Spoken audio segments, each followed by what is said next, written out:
सिर्फ करारदादों से फ़लस्तीन कभी आज़ाद नहीं होगा, मुस्लिम दुनिया को इकट्ठा होना होगा। बैरिस्टर गौहर का कौमी असम्बली में इजहार ख्याल, कहा मौजूदा हुकूमत की नाकामी है कि OIC का एक भी इजलास नहीं बुला सकी। जब आप अपनों को ही ना जोड़ सकें तो इसराइल के खिलाफ क्या ब्लॉक बनाएंगे। मौजूदा हुकूमत में सबसे ज़्यादा इंसानी हुकूक की खिलाफ वर्जियाँ हुई। हम पार्लियामान में बात करेंगे। मुस्लिम दुनिया अक़वाम मुत्तहिदा में अपना ब्लॉक बनाए, हम अदालतों से भागने वाले नहीं।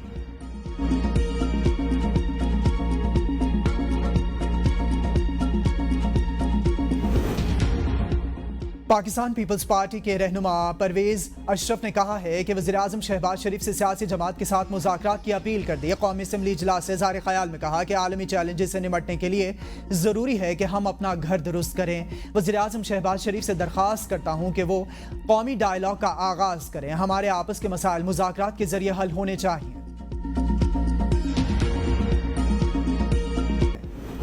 इलेक्शन कमीशन और दीगर मेंबरान के खिलाफ सुप्रीम जुडिशल काउंसिल में रेफरेंस दायर। पंजाब असम्बली में कायदे हिज़्ब इख्तिलाफ अहमद खान की तरफ से दायर रेफरेंस में इंतखाबी बेज़ाब्तगियों से मुतालिक दस्तावेजी सबूत लफ किए गए हैं। मौक़िफ़ अपनाया गया कि इलेक्शन कमीशन ने PTI के हवाले से जानिबदारी का रवैया अपनाया। चीफ इलेक्शन कमिश्नर और मेंबरान आइनी जिम्मेदारी पूरी करने में नाकाम रहे। सिकंदर सुल्तान राजा और दीगर मेंबरान को काम करने से रोकने का हुक्म दिया जाए। Opposition leader Punjab assembly Ahmad Khan Bhachar की लाहौर हाई कोर्ट में मीडिया से गुफ्तगू, कहा कि कल तूफानी बारिश में सबने देख लिया, लाहौर डूब गया, कल सबको ही पुराने बूट नजर आए। हमारा मुतालबा है कि हुकूमत फौरी तौर पर मुस्ताफी हो। हम आज भी यही कहते हैं कि 9 मई के वाक़े की जुडिशल इंक्वायरी करवाई जाए। आज आवाम को महंगाई और IPPs का सामना है। बुशा बीबी के तमाम केसेस खत्म किए जाएं। फैसलों में ताखीर की गई तो हमें नए इलेक्शन की तरफ जाना होगा।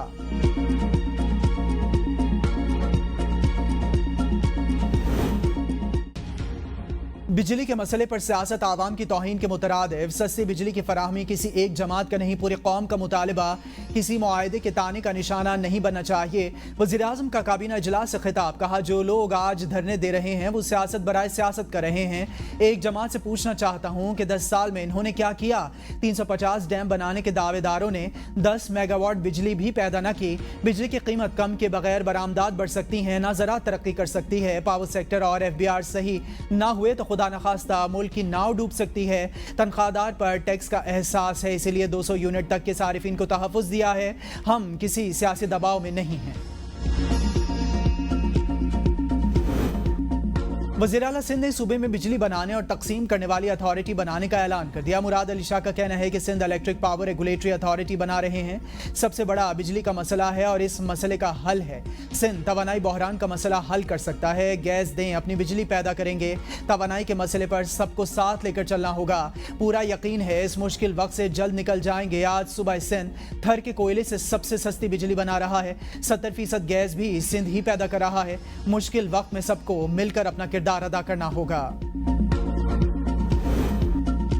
लियाकत बाग रावलपिंडी में जमात इस्लामी के धरने का 8वां रोज। जमात इस्लामी का हुकूमत की जानिब से मुज़ाकरात में संजीदगी ना दिखाने पर धरने को यौम आज़ादी तक ले जाने का प्लान। हाफिज नईमुर्रहमान कहते हैं चचा भतीजी समधी सब सुन लें, हम आसानी से जाने वाले नहीं। जमात इस्लामी ने आवाम को हक दिलाने का बेड़ा उठाया। पहले इदारे तबाह करते हैं, फिर बेचने की बात करते हैं। IPPs के धंधे से आवाम की जान छुड़ाएंगे। बिजली बिल कम कराने हैं, तनख्वाहदारों पर टैक्स वापस कराना है। आवाम को हुकूक दिलाने तक जिद्दोजहद जारी रखेंगे।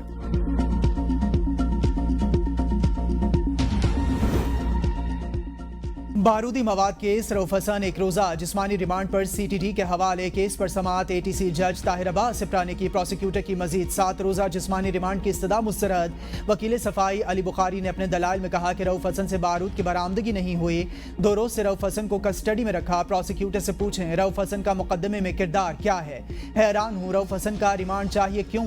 अगर रिमांड नहीं बनता तो केस से डिस्चार्ज करना चाहिए। PTI के वकील शुएब शाही ने अदालत में कहा कि रऊफ हसन पर हमले की CCTV फुटेज भी है। रऊफ हसन को डिजिटल दहशतगर्द बनाने की कोशिश की जा रही है। हम सब भी डिजिटल दहशतगर्द खड़े हैं।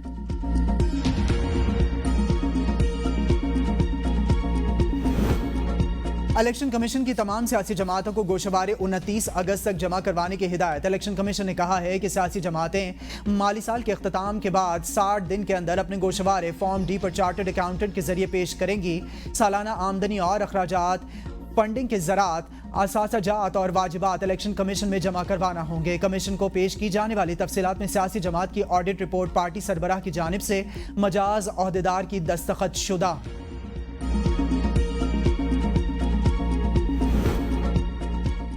डॉक्टर शहबाज गिल के लापता भाई गुलाम शब्बीर की बाजियाबी की दरख्वास्त पर समाअत। इस्लामाबाद हाई कोर्ट का आज का अदालती ऑर्डर वज़ीर-ए-आज़म शहबाज शरीफ के सामने रखने का हुक्म।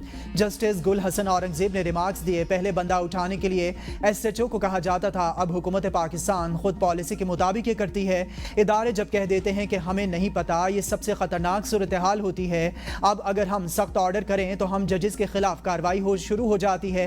अब्दुर्रहमान मेरे पास चेंबर में आता, मैं अपनी डिग्री आपको भी दिखाऊंगा। असल है आपको ढूंढने की जरूरत नहीं पड़ेगी। स्टेट काउंसिल साहब, आप इस अदालत के जज्बात किसको बताएंगे? हुकूमती वकील ने कहा कि चीफ कमिश्नर और IG इस्लामाबाद को खुद बताऊंगा। जस्टिस गुल हसन ने रिमार्क्स दिए, वो क्या कर लेंगे, फिर हमने तो इन्हीं के खिलाफ ऑर्डर करने हैं। अदालत ने केस की समाअत 6 अगस्त तक मुलतवी कर दी।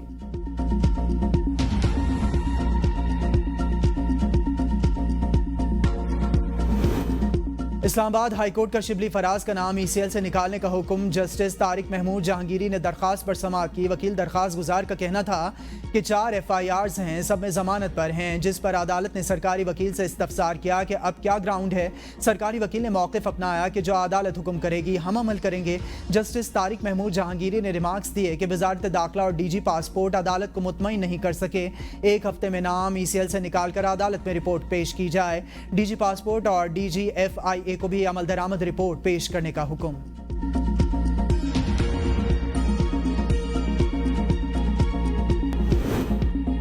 मुल्क के बेशतर इलाकों में मानसून स्पेल जारी, जल्द हलेक, निज़ाम ज़िंदगी मफलूज। टांक में मूसलाधार बारिश के बाद पीर का चौर सदगी नाले में तुग़यानी, ऊंचे दर्जे का सैलाबी रेला टांक पहुंच गया। मुतादिद मज़ाफ़ाती इलाके ज़ेर-ए-आब। ज़िला इंतज़ामिया ने सैलाब अलर्ट जारी कर दिया। सैलाब से हज़ारों एकड़ पर फैली मकई और अजनास की फसलें तबाह। बलोचिस्तान के इलाके बोलान और गिरदनवाह में तेज़ बारिश से नदी नालों में तुग़यानी। रात भर होने वाली बारिश ने जल्द हलेक कर दिया। बारिश का पानी घरों में दाखिल, मस्तोई मोहल्ला दरिया का मंजर पेश करने लगा। पंजाब के बेशतर इलाकों में बारिश, नशेब इलाके ज़ेर-ए-आब, कई फीडर स्ट्रिप। कराची में वक्फे से बारिश, गलियों में कीचड़ और सड़कों पर पानी जमा। शहरियों का चलना दोभर। महकमा मौसमियात की 6 अगस्त तक बारिशों का सिलसिला जारी रहने की पेशगोई।